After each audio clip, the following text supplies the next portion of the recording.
trabalhando o livro O Sermão do Mestre, desenvolvendo um bom relacionamento com Deus e o próximo, escrito por Irian Carvalho. Chegamos ao capítulo 3, o cristão, a lei e a justiça. Não cuideis que vim destruir a lei ou os profetas. Não vim abrogar, mas cumprir. Porque em verdade vos digo que, até que o céu e a terra passem, nem um jota ou um tio jamais passará da lei, sem que tudo seja cumprido. Qualquer, pois, que violar um destes mandamentos, por menor que seja, e assim ensinar aos homens, será chamado o menor no reino dos céus. Aquele, porém, que os cumprir e ensinar, será chamado grande no reino dos céus. Porque vos digo que, se a vossa justiça não exceder a dos escribas e fariseus, de modo nenhum entrareis no reino dos céus. Mateus capítulo 5, versículos 17 a 20. Cristo foi o único homem a observar e cumprir plenamente a lei. Ele não só ensinou, mas valorizou os ensinos morais aplicados no interior e exterior dos homens, dando ênfase ao valor ético da lei. Além disso, ignorou a visão farisaica acerca da lei. Jesus não só observou, deu valor e cumpriu, mas também satisfez toda a lei. No tempo de Jesus, a Bíblia usada era a versão da Bíblia hebraica para o grego koiné, traduzida em etapas entre o 3º e o 1º século a.C.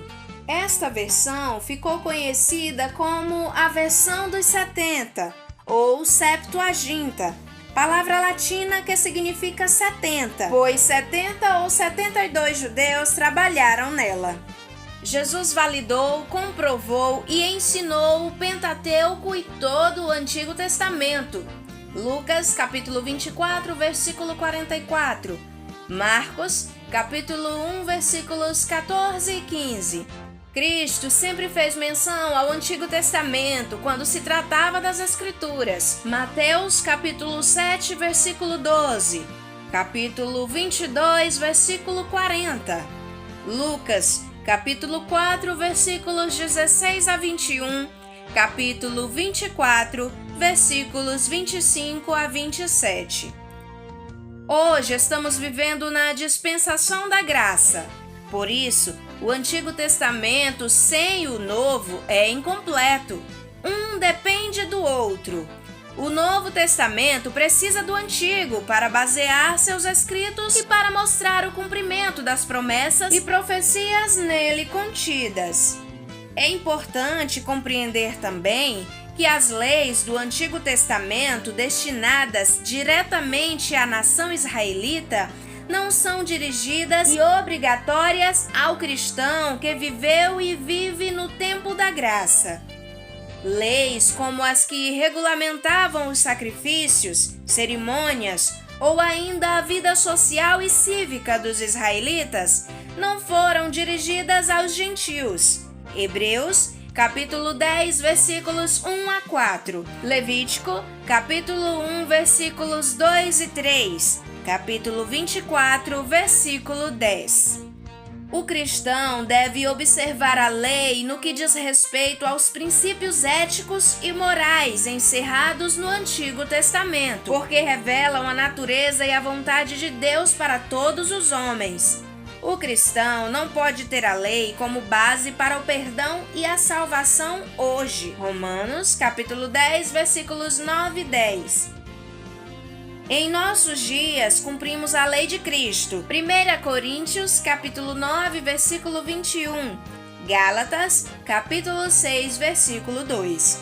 Temos a vida transformada e guiada pelo Espírito Santo, tornando-nos capazes de obedecer à lei no sentido moral e ético, não debaixo de um jugo ou obedecendo para ser salvo, mas sim livres para cumprir a vontade de Deus para conosco e ainda perante os homens, Romanos, capítulo 8, versículos 1 e 2. No reino de Deus há direitos e deveres. Quem viola a lei é o menor neste reino. Quem cumpre e ensina torna-se maior no reino de Deus. Os princípios bíblicos e éticos são referências imutáveis e universais. E isto significa: tais princípios não mudam de acordo com os povos, tempos, épocas ou cultura. Enquanto as cerimônias, regras, hábitos e rituais da lei de Moisés foram destinadas apenas para o povo de Israel, os princípios éticos divinos são para toda a gente, de geração a geração. Na dispensação da graça, Cristo nos mostra um caminho melhor para se chegar a Deus. Os escribas e fariseus só viviam a lei no exterior, na aparência. Cristo, porém, veio e cumpriu cabalmente a lei. No Sermão do Monte, Jesus vai falar da ética absoluta, que é a do reino de Deus. Esta não é jamais alterada por questões como tempo ou cultura, pois expressa o propósito de Deus aos seus filhos na terra e não o que o homem acha ou pensa da vida. Quem nasceu de novo é capaz de viver o padrão ético do reino de Deus. 1 Coríntios, capítulo 5, versículo 17. O crente que não despertar em si o desejo de cada dia aperfeiçoar sua vida cristã para melhor servir a Deus, dá sinais de que nunca nasceu de novo. Só busca o padrão ético do reino de Deus quem foi alcançado pela graça dele. Tudo que a lei e os profetas disseram veio de Deus. É importante lembrar que a lei foi dada a Israel e Jesus disse que antes de Abel, até aquele momento, ninguém havia cumprido a lei, mas ele a cumpriu. Hoje, no tempo da graça, não vamos violar a lei, mas para chegar a Deus, o caminho não é a lei, e sim Jesus Cristo, ontem, agora e sempre. Romanos capítulo 8. Os fariseus e os escribas ficaram perplexos com Jesus. A lei de Moisés dizia que quem praticasse atos contra a lei seriam punidos de forma severa. Jesus, porém, vai além. Não se tratava apenas de praticar atos que transgredissem a lei. Bastava tão somente pensar em transgredir que já era violação. Só que se na lei a regra era olho por olho e dente por dente, e se pagava com a mesma medida, no tempo da graça, o perdão é regra para quem se arrepende, confessa e deixa.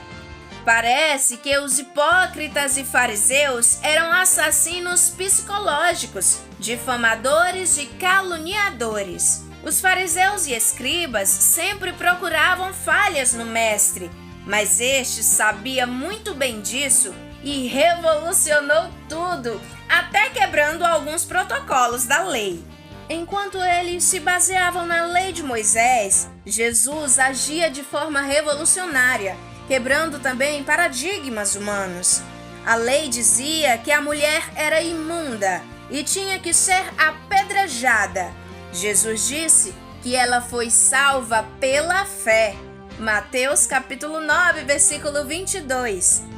Os escribas diziam que ele blasfemava. Jesus perdoava pecados. Mateus capítulo 9, versículos 3 a 5.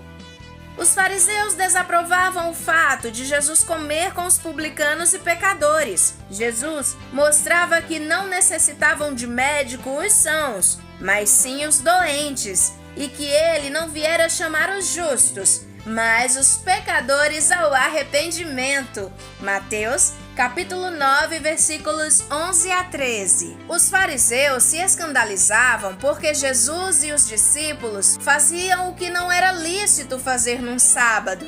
Jesus dizia que o Filho do Homem até do sábado era Senhor.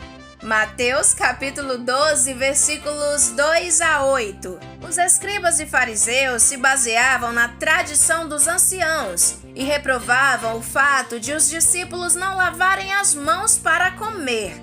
Jesus então lhes dizia que o que contamina o homem não é o que entra na boca, mas o que sai dela. Mateus capítulo 15, versículos 1 a 11. Os fariseus e os herodianos questionaram Jesus sobre a legalidade de pagar tributo a César, tentando pegá-lo em contradição. Jesus disse a eles que dessem a César o que é de César e a Deus o que é de Deus. Mateus capítulo 22, versículos 15 a 21. Os fariseus questionaram o mestre sobre qual seria o grande mandamento da lei. Jesus respondeu que era preciso amar ao Senhor Deus de todo o coração e de toda a alma e de todo o entendimento, e ao seu próximo como a si mesmo. Mateus capítulo 22, versículos 34 a 40. Os fariseus, escribas e os príncipes dos sacerdotes escarneciam e zombavam dizendo que Jesus salvara os outros e não podia salvar a si mesmo. Jesus, que estava em silêncio, calado ficou. Mateus capítulo 27, versículos 37 a 43. Simão e os fariseus murmuravam dizendo que se Jesus fosse profeta, bem saberia quem e qual era a mulher que ele tocou, pois era uma pecadora. Jesus mostra a mulher a Simão e diz que entrara na casa dele e não recebeu água para lavar os pés, enquanto a tal mulher lhe regou os pés com lágrimas e enxugou com os seus cabelos. E por causa daquele gesto de contrição, os muitos pecados da mulher seriam perdoados. Lucas, capítulo 7, versículos 36 a 47.